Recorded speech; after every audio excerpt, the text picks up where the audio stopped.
டெல்லியினுடைய துணைநிலை ஆளுநர் என்ன சொல்லியிருக்கிறாருன்னா, தேசிய பாதுகாப்பு சட்டத்தில் கூட போராடுபவர்களை கைது செய்யலாம், அதுக்கு டெல்லி மாநகர காவல்துறைக்கு அனுமதி அளிக்கிறோம், சிறப்பு அதிகாரம் அளிக்கிறோம்ன்றத சொல்லியிருக்கிறாங்க.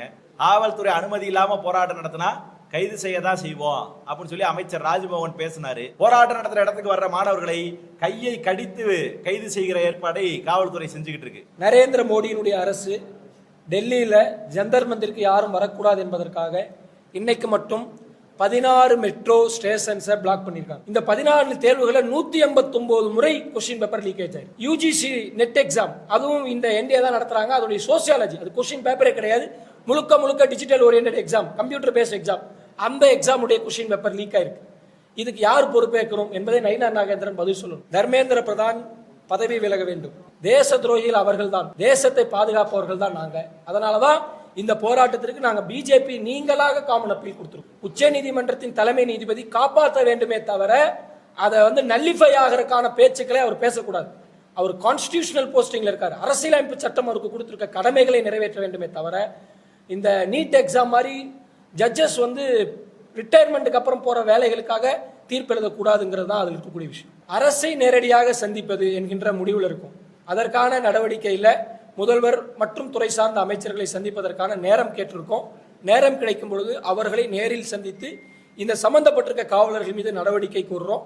அதே போல இந்த கல்லூரிக்குள்ள சேர்ந்து கைது செஞ்சது இதையெல்லாம் உட்பட அந்த முதல்வர்கள், கல்லூரி முதல்வர்கள், மதுரையில் பல்கலைக்கழக உறுப்பு கல்லூரி, இந்த முதல்வர்கள் மீதும் அவர்கள் மீதும் துறை சார்ந்த நடவடிக்கை கோருவதற்கு நாங்கள் அரசு தரப்பை சந்திக்க முயற்சி எடுத்துட்டோம். தமிழ்நாட்டில் நீட் எதிர்ப்பு போராட்டம், அதே போல டெல்லியில் போராடக்கூடிய மாணவர்கள், இளைஞர்கள் டெல்லியில் இருக்கிற மோடி அரசாங்கத்தினுடைய காவல்துறையால் கடுமையாக தொடர்ந்து தாக்கப்பட்டுக்கிட்டு இருக்காங்க. நேற்று இரவு கூட டெல்லியில் லத்தி சார்ஜ் நடந்திருக்கு. இன்னைக்கு அந்த மோடி அரசாங்கம் என்ன, டெல்லியினுடைய துணைநிலை ஆளுநர் என்ன சொல்லியிருக்கிறாருன்னா, தேசிய பாதுகாப்பு சட்டத்தில் கூட போராடுபவர்களை கைது செய்யலாம், அதுக்கு டெல்லி மாநகர காவல்துறைக்கு அனுமதி அளிக்கிறோம், சிறப்பு அதிகாரம் அளிக்கிறோம்ன்றத சொல்லியிருக்கிறாங்க. டெல்லியில் இருக்கிற அனைத்து கடைகளையும் மூட சொல்லி அரசாங்கம் இன்னைக்கு உத்தரவு போட்டிருக்கு. 6:30க்கு மேல எந்த கடைகளும் இருக்கக்கூடாது என்கிற உத்தரவை போட்டிருக்கு. மிக கடுமையான அடக்குமுறையை டெல்லி மாநகர காவல்துறையும் அதே போல ஒன்றிய அரசாங்கமும் தொடர்ந்து செய்து கொண்டிருக்கிறார்கள். மாணவர்கள் ரொம்ப நியாயமான முறையில், இளைஞர்கள் ரொம்ப அறவழியில டெல்லியில் போராட்டம் நடத்திக்கிட்டு இருக்காங்கன்றது எல்லாருக்கும் தெரியும். தொடர்ந்து இந்தியாவில் இருக்கிற அனைத்து அரசியல் இயக்கங்களும், அனைத்து மாணவர் அமைப்புகளும், இளைஞர் அமைப்புகளும் அவர்களுக்கு ஆதரவாக போராட்டம் நடத்திக்கிட்டு இருக்கோம். இவ்வளவு பெரிய போராட்டம் நடக்கும் போது கூட ஒன்றிய அரசாங்கம் அங்கே இன்டர்நெட்டை கட் பண்றது, அதே போல போராடுகிறவருடைய கோரிக்கையை கடந்த 20ஆம் தேதி கேட்டாங்க, தர்மேந்திர பிரதான் ரிசைன் பண்ணணும்ன்றது, அதே போல நீட்டால் இறந்து போன குழந்தைகளுடைய குடும்பத்திற்கு 1 கோடி ரூபாய் நிவாரணம் கொடுக்க வேண்டும் என்பது, டெல்லியில அவர்கள் மீது பதியப்பட்டிருக்கிற வழக்குகளை வாபஸ் பெற வேண்டும் என்கிற விஷயங்களை எல்லாம் அவர்கள் கோரிக்கைகளாக முன்வைத்திருக்கிறாங்க. அந்த கோரிக்கையில் ஒன்றை கூட இதுவரை டெல்லியில் இருக்கிற மோடி அரசாங்கம் பரிசீலனை கூட செய்யல. இதுவரை நாடாளுமன்றத்தில் விவாதம் கூட நடத்தல. அதனாலதான் இன்னைக்கு அந்த காவல்துறையினுடைய தாக்குதலை கண்டித்து தமிழ்நாடு முழுக்க டெல்லியில் போராடுகிற மாணவர்களுக்கும் இளைஞர்களுக்கும் ஆதரவாக நீட் தேர்வை ரத்து செய்ய வேண்டும் என்று சொல்லி இந்திய மாணவர் சங்கமும் இந்திய ஜனநாயக வாலிபர் சங்கமும் தமிழ்நாடு முழுக்க கடந்த 3 நாட்களாக போராட்டம் நடத்திக்கிட்டு இருக்கோம்.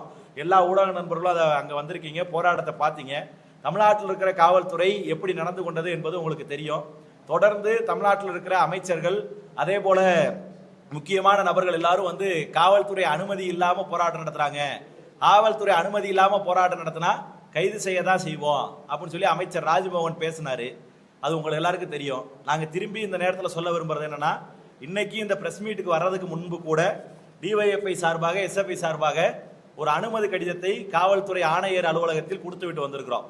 ஒரு அறவழியில் காத்திருக்கிற போராட்டத்தை, டெல்லியில் போராடுகிற மாணவர்களுக்கு நீதி கிடைக்கும் வரை காத்திருக்கிற ஒரு போராட்டத்தை நடத்துவதற்கு அனுமதி கடிதத்தை சென்னை மாநகர காவல் ஆணையர்கிட்ட அலுவலகத்தில் கொடுத்துட்டு வந்திருக்கிறோம். இதுவரை காவல்துறை அலுவலகத்திலிருந்து நம்மளுக்கு எந்த தகவலும் இல்லை.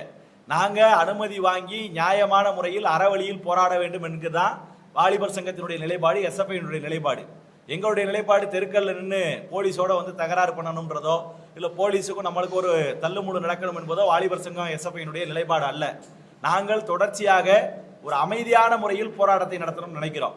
சென்னை மாநகர காவல்துறைக்கு மீண்டும் நாங்கள் வேண்டுகோள் விடுப்பது என்னவென்று சொன்னால், இன்று இரவிலிருந்து நாங்கள் காத்திருப்பு போராட்டத்தை தமிழ்நாடு முழுக்க தொடருவதாக அறிவித்திருக்கிறோம். அந்த போராட்டத்திற்கு தமிழ்நாடு முழுக்க எல்லா இடத்திலும் காவல்துறை ஒரு நியாயமான இடத்தை ஒதுக்கி கொடுக்கணும்.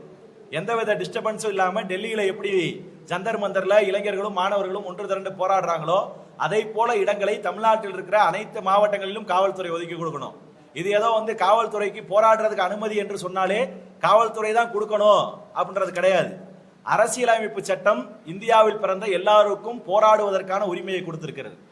தெளிவா பல உயர்நீதிமன்ற வழக்குகள்ல காவல்துறைக்கு உயர்நீதிமன்ற நீதிபதிகள் அறிவுறுத்தியிருக்கிறது என்னன்னா, போராடுவதற்கு அனுமதி கொடுப்பது என்பது காவல்துறை வேலை இல்லை. போராடுவதற்கு பாதுகாப்பு கொடுக்க முடியுமா முடியாதா? இப்ப ராஜரத்ன ஸ்டேடியத்தில் நாங்கள் அனுமதி கேட்கிறோம், அது தொடர்ந்து போராட்டம் நடத்துவதற்கு அனுமதிக்கப்பட்ட இடம் தான். சிவானந்த சாலையில் அனுமதி கேட்கிறோம், அது போராட்டம் நடத்துவதற்கு அனுமதிக்கப்பட்ட இடம் தான். காவல்துறை இந்த இடங்களில் அனுமதி வழங்க முடியுமா இல்லையா, போலீசால் அனுமதியை பாதுகாப்பு கொடுக்க முடியுமா இல்லையா என்பதைத்தான் போலீஸ் சொல்லணுமே தெரிய, போராடுவதற்கே அனுமதி இல்லை என்று சொல்வதற்கு காவல்துறைக்கு உரிமை கிடையாது. அரசியலமைப்பு சட்டம் அதுதான் சொல்லுது. எனவே நாங்கள் அரசியலமைப்பு சட்டத்தின் வழி அறவழியில் நின்று போராடுவதற்கு எல்லா விதமான உரிமையும் இந்தியாவில் இருக்கிற எல்லோருக்கும் இருக்கு. அதைத்தான் நாங்கள் வலியுறுத்தி கேட்கிறோம். ஆனா இன்னைக்கு கடந்த 3 நாட்களாக நீங்க எடுத்துக்கிட்டீங்கன்னா, சென்னையில 3 நாட்களாக போராட்டம் நடந்திருக்கு. 3 நாட்களா போராட்டம் நடத்தின எல்லார் பேரும் வழக்கு. கோயம்புத்தூர்ல, திருப்பூர்ல, மதுரையில, மயிலாடுதுறையில, இப்படி திருச்சியிலன்னு சொல்லி எல்லா மாவட்டங்கள்ல போராட்டம் நடத்தினாலும் போராட்டம் நடத்துறவங்க மாணவர்களா என்று கூட பார்ப்பது கிடையாது. வழக்கு போடுறது, போராட்டம் நடத்துற இடத்துக்கு வர்ற மாணவர்களை கையை கடித்து கைது செய்கிற ஏற்பாடை காவல்துறை செஞ்சுக்கிட்டு இருக்கு. ரொம்ப மோசமாக போராட்டத்தில் கலந்து கொள்கிற பெண்களை, மாணவிகளை நடத்துகிற ஏற்பாடு தமிழ்நாட்டினுடைய காவல்துறையில் இருக்கு. புதுசா இப்ப என்ன ஒரு நடைமுறை உருவாயிருக்குன்னா, தமிழ்நாடு காவல்துறை பேஜை எல்லாம் எடுத்து வச்சுட்டு பேஜே இல்லாம யார் என்னன்னே தெரியாம கைது செய்யறதுக்கு வர்றாங்க. அது சென்னையில மட்டும் இல்ல, இன்னைக்கு நடந்த மதுரையில் நடந்திருக்கிற ரயில் மறியல் போராட்டத்திலையும் ஒரு காவலர்கிட்ட கூட பேஜ் கிடையாது. கோயம்புத்தூர்ல நடந்த போராட்டத்தில் யார்கிட்டையும் பேஜ் கிடையாது. இப்படி தமிழ்நாட்டினுடைய காவல்துறையில பேஜ் இல்லாம மாணவர்களை கைது செய்கிற நடைமுறை என்பது வந்திருக்கு. இது ஜனநாயகத்திற்கு நல்லது கிடையாது. எனவேதான் நாங்கள் இந்திய ஜனநாயக வாலிபர் சங்கம், இந்திய மாணவர் சங்கம் என்ன சொல்கிறோம் என்றால், இன்று இரவு முதல் நாங்கள் அமைதி வழியில் போராடுவதற்கு தயாராக இருக்கிறோம். ஏற்கனவே அமைதி வழியில் போராடுவதற்கு தான் தயாரா இருந்தோம். ஆனா காவல்துறை எங்களுக்கு ஒத்துழைப்பு அளிக்கல, தமிழ்நாட்டுடைய அரசாங்கம் ஒத்துழைப்பு அளிக்கல. நாங்கள் மீண்டும் இந்த பத்திரிகையாளர் சந்திப்பை நடத்துவதனுடைய நோக்கம், இன்று இரவு முதல் நாங்கள் எல்லா மாவட்டங்களையும் அனுமதி கொடுத்திருக்கிறோம். அந்த அனுமதியை முறையாக பரிசீலித்து உரிய இடங்களை ஒதுக்கணும். இத்தனை மணிக்குள்ளதான் போராடணும், இவ்வளவு நேரம் தான் போராடணும், இவ்வளவு பேர் தான் வரணும், இப்படி என்ற விதிகள்லாம் விதிக்கப்பட்டுச்சுன்னு சொன்னா அது எப்படி போராட்டமா இருக்கும்ன்றது தெரியல. அதனால குறிப்பிட்ட நிபந்தனைகளோடு காவல்துறை எங்களுடைய போராட்டத்திற்கு அனுமதி அளித்து இடமளித்து இந்த போராட்டத்தை அமைதியான முறையில் நடத்துவதற்கு காவல்துறை ஒத்துழைப்பு நல்க வேண்டும் என்று நான் கேட்டுக்கொள்கிறேன். அடுத்தபடியாக இந்திய மாணவர் சங்கத்தின் சார்பாக தேசம் முழுமைக்கும் நடக்க போகிற போராட்டங்கள் குறித்து இந்திய மாணவர் சங்கத்தினுடைய மாநில செயலாளர் தோழர் சம்சீர் பேசுவார். டெல்லி ஜந்தர் மந்தருடைய போராட்டத்தில் ஒரு பகுதியாக இந்திய மாணவர் சங்கமும் இருக்கு. அந்த கோஆர்டினேஷன் கமிட்டியிலும் எஸ்எஃப்ஐனுடைய தோழர்கள் இருக்காங்க. அங்க போராட்டத்தை நடத்தி கொண்டிருக்காங்க. இன்னைக்கு டெல்லியினுடைய துணைநிலை ஆளுநர் போராடக்கூடிய மாணவர்களை தேச பாதுகாப்பு வழக்கின் கீழ் ஏன் கைது செய்யக்கூடாது என்று அவர் கால் கொடுத்திருக்காரு. அதை ஒட்டி இந்தியா முழுவதும் போராடக்கூடிய மாணவர்களை பாதுகாப்பதற்காக அந்த போராட்ட குழுவோடு பேசி சில முடிவுகளை எடுத்திருக்காங்க. அந்த அடிப்படையில் நாளை இந்தியா முழுவதும் கல்லூரி மாணவர்கள் வகுப்புகளை புறக்கணிக்க வேண்டும். 24 காலேஜஸில் ஸ்ட்ரைக் நடத்தணும். இரவு 24 நைட்டு விழித்திருப்போம், தேசத்தை விழித்திரச் செய்வோம் என்கின்ற தலைப்பில் இரவு முழுவதும் காத்திருக்க வேண்டும் போராடுபவர்களுக்காக என்பதை எஸ்எஃப்ஐனுடைய சென்ட்ரல் எக்ஸிக்யூட்டிவ் கமிட்டி டிக்ளேர் பண்ணியிருக்காங்க. அந்த அடிப்படையில் தமிழ்நாட்டில் இன்று இரவிலிருந்து ஏற்கனவே எனக்கு முன்னால் பேசிய வாலிபர் சங்கத்துடைய மாநில செயலாளர் சொன்னதைப் போல இந்த நிலைமைகள் நாளுக்கு நாள் மோசமடைந்து கொண்டு வருது. போராட்டத்தை ஒடுக்குவதற்காக நரேந்திர மோடியினுடைய அரசு டெல்லியில் ஜந்தர் மந்திற்கு யாரும் வரக்கூடாது என்பதற்காக இன்னைக்கு மட்டும் 16 மெட்ரோ ஸ்டேஷன்ஸை பிளாக் பண்ணியிருக்காங்க. பொதுமக்கள் கூட பயன்படுத்த முடியாத நிலைமைக்கு 16 டெல்லி ஜந்தர் மந்திரை சுற்றி இருக்கக்கூடிய மெட்ரோ நிலையங்கள் மூடப்பட்டிருக்கு. அப்போ அங்கே அறவழியில் போராடக்கூடிய மாணவர்களுக்கு பாதுகாப்பற்ற சூழலை மோடி அரசு உருவாக்கி இருக்கக்கூடிய நேரத்தில் இந்தியா முழுவதும் இந்த போராட்டத்தை கொண்டு போக வேண்டிய அவசியம் என்பது இருக்கு என்பதை இந்திய மாணவர் சங்கத்துடைய மத்திய கமிட்டி கருதுகிறது. இந்த போராட்டம் இந்தியா முழுமைக்கும் நடந்து கொண்டிருக்கிறது. பெங்காலில், பம்பாயில், அதாவது மும்பையில், கொல்கத்தாவில், பல்வேறு மாநிலங்களில் இந்த போராட்டம் என்பது நடந்து கொண்டிருக்கிறது, பெங்களூர் உட்பட. அப்போ இந்த போராட்டம் இந்தியா முழுவதும் நடந்து கொண்டிருக்கும் போது எஸ்எஃப்ஐனுடைய தமிழ்நாடு ஸ்டேட் கமிட்டி டிஒஎஃப்ஐயோடு இணைந்து இந்த போராட்டத்தில் டெல்லியில் என்ன கோரிக்கைகள் வைக்கப்பட்டிருக்குன்னா 3 அடிப்படையான கோரிக்கை. தர்மேந்திர பிரதான் பதவி விலக வேண்டும், இந்த கொஸ்டின் பேப்பர் லீக்குக்கு பொறுப்பேற்றுக் கொண்டு தார்மீக பொறுப்பேற்று பதவி விலக வேண்டும். இந்த நீட் கொஸ்டின் பேப்பர் லீக்குக்கு பிறகு இறந்து போயிருக்கக்கூடிய அந்த குடும்பங்களுக்கு தலா 1 கோடி ரூபாய் நிவாரணம் வழங்க வேண்டும். 3வது விஷயம், சோனம் மான்ச் அவர்களை போராட்ட இடத்திற்கு மீண்டும் கொண்டு வர வேண்டும். அந்த ஹாஸ்பிட்டலை அல்லது தாங்கள் விரும்பக்கூடிய மருத்துவமனைக்கு அனுமதிக்க காவல்துறை ஏற்பாடு செய்ய வேண்டும் என்கின்ற இந்த 3 கோரிக்கைகளில் அவருடைய போராட்டம் தொடருது.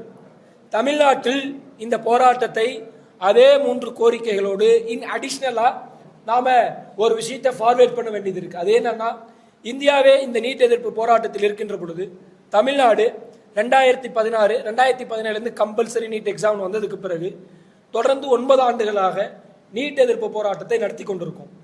கிட்டத்தட்ட எஸ்எஃப்ஐனுடைய தோழர்கள் 148 தோழர்கள் மேல 2017 இந்த நீட் எதிர்ப்பு போராட்டத்துக்காக சிறைக்கு போயிருக்கோம். அப்போ தமிழ்நாட்டில் நீட் எதிர்ப்பு போராட்டம் என்பது நீட்டிலிருந்து முற்றிலுமாக விலக்கு கெட்ட போராட்டம். அப்போ இந்தியா முழுவதும் போராடக்கூடிய மாணவர்களுக்கு தமிழ்நாட்டின் கோரிக்கைகளையும் இணைக்கப்படுவதற்காக தமிழ்நாடு முழுவதும் அறவழியில் போராடும் போது நீட் விலக்கு தமிழ்நாடு கோருகிறது என்கின்ற அந்த முழக்கத்தையும் வைத்து இந்த போராட்டத்தை முன்னுக்கு கொண்டு போவது என்பதை முடிவெடுத்திருக்கோம். இது அரசியல் கட்சிகளுடைய வேறுபாடுகளை கலைந்து தமிழ்நாட்டில் இருக்கக்கூடிய, ஏன்னா இந்த நீட் வந்ததுக்கு பிறகு 3 முதல்வர்கள் இருந்திருக்காங்க. 1 எடப்பாடி பழனிசாமி, 2வது திரு MK ஸ்டாலின் அவர்கள், 3வது இப்போ முதல்வராக இருக்கக்கூடிய திரு ஜோசப் விஜய் அவர்கள். 3 கட்சிகள் 3 தலைமையில் இருந்தாலும் கூட நீட் என்கின்ற விவகாரத்தில் தமிழ்நாட்டினுடைய இந்த 3 முதல்வர்களும் நீட் எதிர்ப்பில் உறுதியாகத்தான் இருந்தாங்க. அந்த பீரியட்ல இப்போ விஜய் அவர்கள் இருக்கிறாங்க. அப்போ இங்க இருக்கக்கூடிய மற்ற அரசியல் கட்சிகள் எல்லாம் பிஜேபியை தவிர எல்லோரும் நீட் எதிர்ப்பில் உறுதியாக இருக்கிறார்கள். அரசியல் கட்சிகள் இப்படி உறுதியாக இருக்கு, அமைப்புகள் உறுதியாக இருக்காங்க, மாணவர்கள் உறுதியாக இருக்காங்க என்றால் ஒரு ஒன்றுபட்ட தமிழ்நாட்டின் குரலாக இந்த போராட்டம் முன்னுக்கு வர வேண்டும் என்கிற ஒரு பொதுமக்களுக்கான வேண்டுகோளை இந்திய மாணவர் சங்கம் விடுக்கிறோம். நாங்கள் தமிழ்நாடு முழுவதும் அறவழியில் காத்திருப்பு போராட்டம் உட்காரும் போது எல்லா அமைப்புகள், எல்லா மாணவர்கள், இளைஞர்கள், பொதுமக்கள், பெற்றோர்கள் என அனைவரும் இந்த போராட்டத்தில் கலந்து கொண்டு ஆதரவளிக்க வேண்டும். அரசியல் வேறுபாடுகளை கலைந்து ஆதரவளிக்க வேண்டும் என்பதைத்தான் நாங்கள் முன்வைக்கிறோம். இந்த போராட்டத்தினுடைய வீரியத்தை புரிந்து கொள்வதற்காக தர்மபுரியில் ரோஷினி என்கின்ற மாணவி தற்கொலை செய்து கொண்டாங்க. அவங்களுடைய குடும்பத்தை இந்திய மாணவர் சங்கத்தால் நாங்கள் போய் சந்தித்தோம். அவருடைய பெற்றோர் கேட்ட ஒரு கேள்வி, அந்த பொண்ணு தற்கொலை செய்து கொள்வதற்கு முன்னாடி 2 நாட்களுக்கு முன்னாடி அவங்க அப்பாட்ட ராஜஸ்தானில் இருக்க யாரோ ஒருத்தர் கொஸ்டின் பேப்பரை லீக் பண்ணதுக்கு நான் ஏன்பா மறுக்கா எக்ஸாம் எழுதணும் அப்படிங்கிற கேள்வியை வச்சாங்க. இந்த கேள்விக்கான பதில் யாரிடம் இருக்கு? இந்த கேள்விக்கான பதில் போராட்டத்தில் இருக்கிறது, களத்தில் இருக்கிறது. நீட் இருந்தாதான் இந்த முறைகேடு, நீட் இல்லை என்றால் முறைகேடே இல்லை.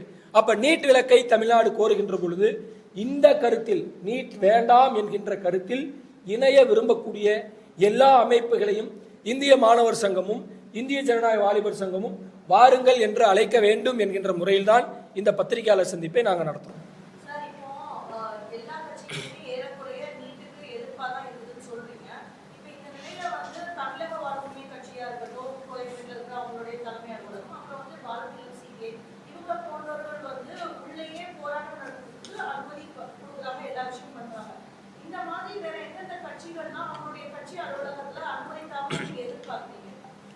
இல்லை, நாங்கள் கட்சி அலுவலகங்களில் அவங்க கொடுத்துருக்கக்கூடிய அவங்களுடைய மதிப்பை நாங்கள் மதிக்கிறோம். ஆனால் இது ஒரு கட்சி அலுவலகம், ஒரு இடம், அந்த மாதிரி சுருங்கிடக்கூடாது. பொதுவாக தமிழ்நாடு அரசு பொது இடத்தை, ஏற்கனவே ராஜரத்ன ஸ்டேடியம் இங்கே சென்னையில் இருக்குது, இங்கே பல போராட்டங்கள் இந்த மாதிரி நடந்திருக்கு. அதற்கு அந்த மாதிரி தமிழ்நாடு முழுக்க ஒவ்வொரு மாவட்டங்கள்லையும் போராட்டம் நடத்துவதற்கென்று அனுமதிக்கப்பட்டிருக்க பர்மிட்டட் பிளேசஸ் இருக்கு. அந்த பிளேசஸ்ல காவல்துறையும் தமிழ்நாடு அரசும் அனுமதி கொடுத்தால் எல்லா கட்சிகளும் பொதுமக்களோடு கலந்த போராட்டத்துக்கு வாங்கன்னு நம்ம கூப்பிடுறோம். ஒரு அலுவலகம் அல்லது ஒரு இடம் என்று சுருங்கிடாமல் தமிழ்நாட்டின் குரலாக இது வரணும். அதுதான். ஏன்னா நீங்க எல்லா பத்திரிகையாளருக்கும் தெரியும் எந்த கட்சி நீட்டில் வேறு விட்டுருக்காங்க. பாஜகவை நீங்களாக இங்கே பெருசாக வேற எந்த கட்சியும் வேறுபட்ட மாதிரி இல்லை. அப்போ எல்லோரும் தமிழ்நாட்டின் குரலாக நாம் போராட வேண்டியது இருக்கு.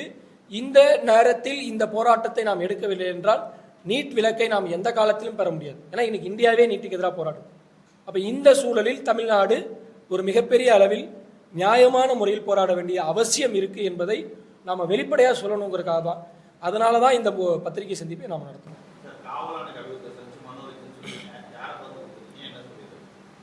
சென்னை காவல் ஆணையார் அலுவலகத்தில் போய் கொடுத்துருக்குறோம். காலை இப்போ ஒரு 3 நாட்களாக ஒரு தொடர் முயற்சி எடுக்கிறோம் காவல்துறை ஆணையாளரை சந்திக்கிறதுக்கு.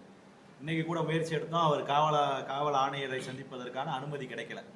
எனவே வழக்கம் போல சென்னை காவல் ஆணையர் அலுவலகத்தில் பெர்மிஷன் கொடுக்கறதுக்கு என்று ஒரு முறை இருக்குது. அந்த முறையில் நம்ம விண்ணப்பிச்சிருக்கிறோம்.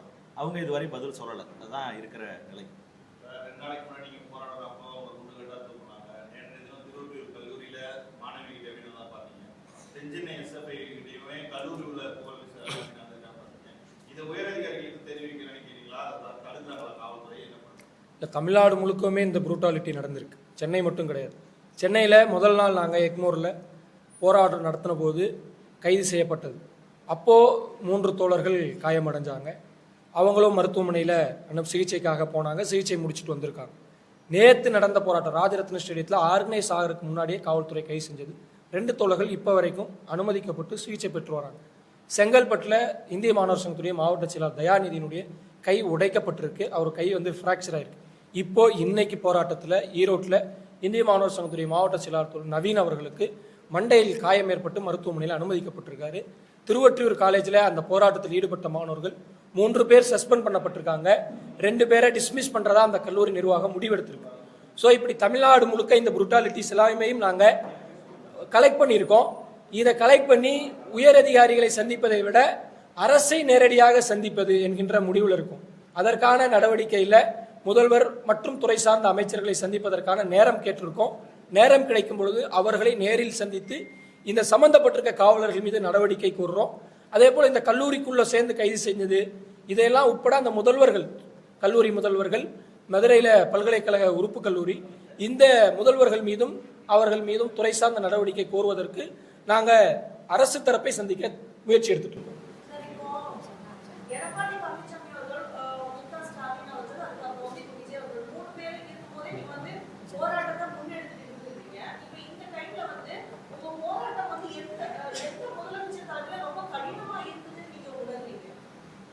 நீட் எதிர்ப்பு போராட்டத்தை பொறுத்தவரை எடப்பாடி பழனிசாமியினுடைய அரசில் இருந்த போதும் கைது செய்யப்பட்டிருக்கோம், சிறையில் அடைக்கப்பட்டிருக்கோம்.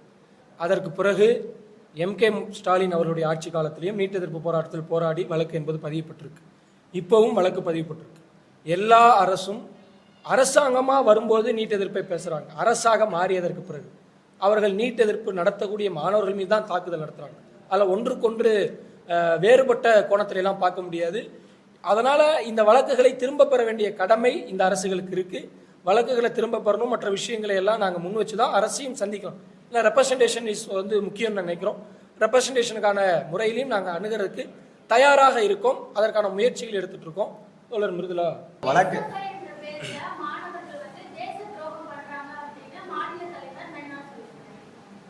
இல்லை, நயினார் நாகேந்திரன் சொல்கிற தேசம்னா என்னன்னு நாங்கள் கேட்க விரும்புகிறோம். இந்த நீட் கொஸ்டின் பேப்பர் லீக் ஒரு முறை நடக்கல. NTA 14 தேர்வுகளை நடத்துகிறாங்க.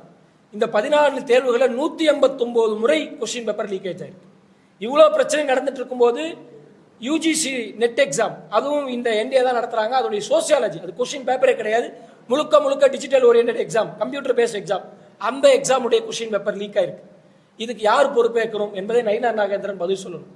நயினார் நாகேந்திரன் சொல்லக்கூடிய தேசம் என்பது வெறும் பாராளுமன்ற கட்டடம், வெறும் அரசு பதவிகள். நாங்க சொல்ற தேசம் என்பது வாழும் மக்கள். மக்களுக்கு இவ்வளவு பெரிய பிரச்சனையை இந்த நீட் தேர்வில் ஏற்படுத்தியிருக்காங்க.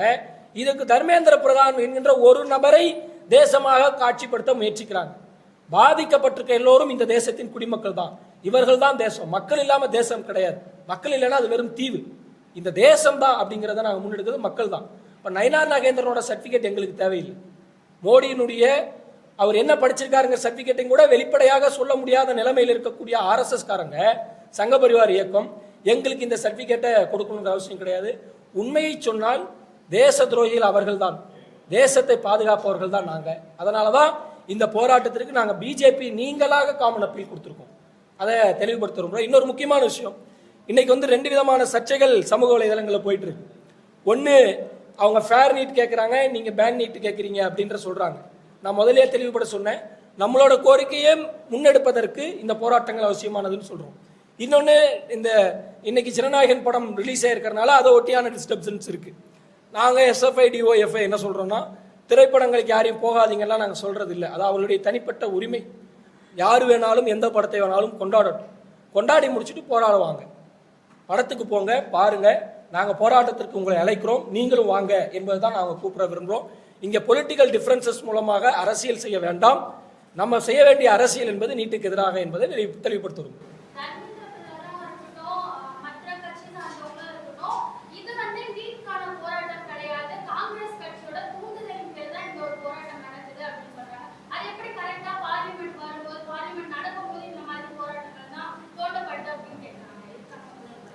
அது இயல்பாகவே வந்து சிஜேபி எதனால் தூண்டப்பட்டது அப்படின்னு ஒரு கேள்வி இருக்கு.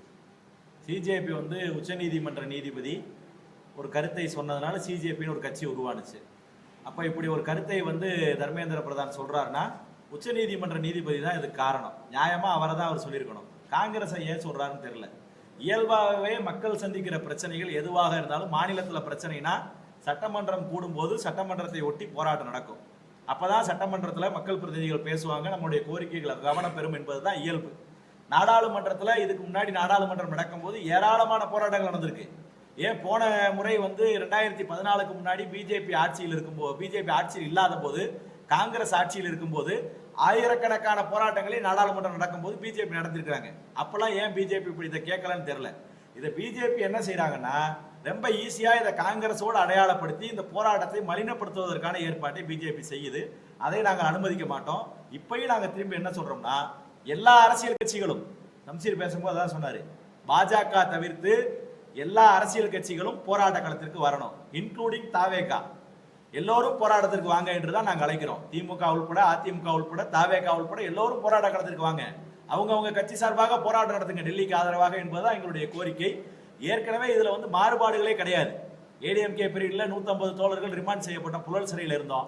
திமுக பீரியட் வரும்போது அந்த வழக்குகளை எல்லாம் ரத்து செய்யணும்னு சொல்லி போராட்டம் நடத்துறோம், கைதானோம். திமுக ரத்து செய்யல. இப்ப தாவேகா வந்திருக்கு, திரும்பி நீட்டுக்கு எதிராக போராடுறோம். போராட்டத்துல இருந்து நாங்க மாறல, அவங்களுடைய நீட் ஸ்டாண்ட்ல இருந்து எல்லா கட்சிகளும் மாறுறாங்க. நாங்க அழைப்பது போராட்ட களத்திற்கு. அனைத்து கட்சிகளும் போராட்ட களத்திற்கு வரணும், போராட்டம் நடத்தணும்ன்றதுதான்.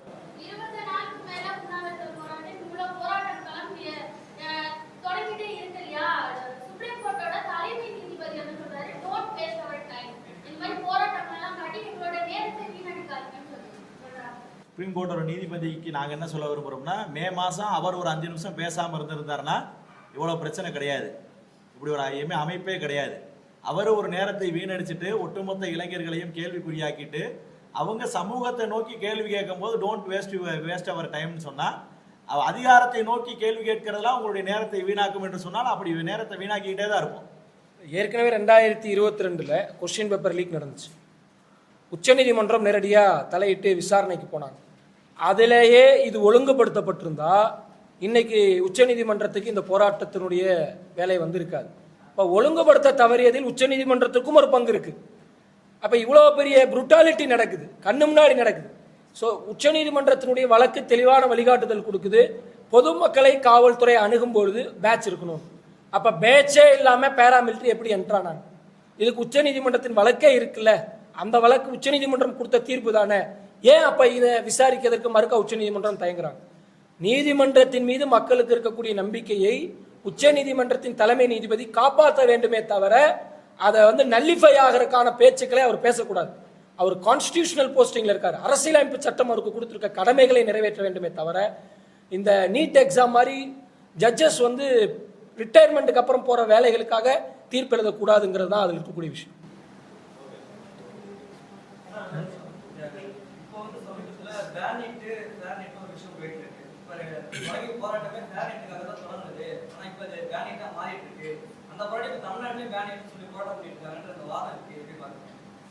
அதாவது கொஸ்டின் பேப்பர் லீக்கேஜுக்கு அக்கௌண்டபிலிட்டி எடுத்துக்கணும் அப்படிங்கிறதா இந்த போராட்டம் துவங்கின இடம். கொஸ்டின் பேப்பர் லீக்கேஜுக்கு அக்கௌண்டபிலிட்டி எடுத்துக்க முடியாதுன்னா அது பேன் நீட்டாக தான் போய் நிற்கும். தமிழ்நாடு ஆரம்பத்துல இருந்து நான் தான் தெளிவாக சொன்னேன், 2017 இருந்து பேன் நீட்டு தான். தமிழ்நாட்டோட நிலைப்பாட்டிலையோ தமிழ்நாட்டில் போராடுறவங்களுக்கோ இந்த மாறுபட்ட கருத்து கிடையாது. மற்ற மாநிலங்கள் இன்னைக்கு இந்த சிஜேபியினுடைய இந்த போராட்டத்துக்கு பிறகு விழிப்படைந்து போராடுறாங்க. அப்ப தமிழ்நாடு பேன் நீட் கேட்குது என்பதும் இந்த போராட்டத்தின் ஒரு பகுதி தான். எஸ்எஃப்ஐ இந்த நீட் தேர்வு குறித்து ஒரு ஆழமான விவாதத்தை சென்ட்ரல் எக்ஸிக்யூட்டிவ் கமிட்டி 2019 நடத்தி தெளிவுபட சொல்லியிருக்கோம். நீட் என்பது ஒரு ஃபில்டர் மெக்கானிசம். இது கிராமப்புற மாணவர்களை சாதாரண மாணவர்களுக்கு மருத்துவ படிப்பிலிருந்து அப்புறப்படுத்தும் நடவடிக்கை புதிய கல்விக் கொள்கைன்னு ஒரு அம்சமா இருக்கு. இது கோச்சிங் இன்ஸ்டியூட்டை கோச்சிங் கல்ச்சரை டெவலப் பண்ணுது. இந்தியா முழுவதும் இந்திய மாணவர் சங்கம் நீட்டை எதிர்க்கிறோம் அப்படிங்கிறத ஒரு ப்ராப்பரான ரிவ்யூ நடத்தி எஸ்எஃப்ஐ முடிவெடுத்திருக்கோம். Not only Tamil Nadu. நன்றி.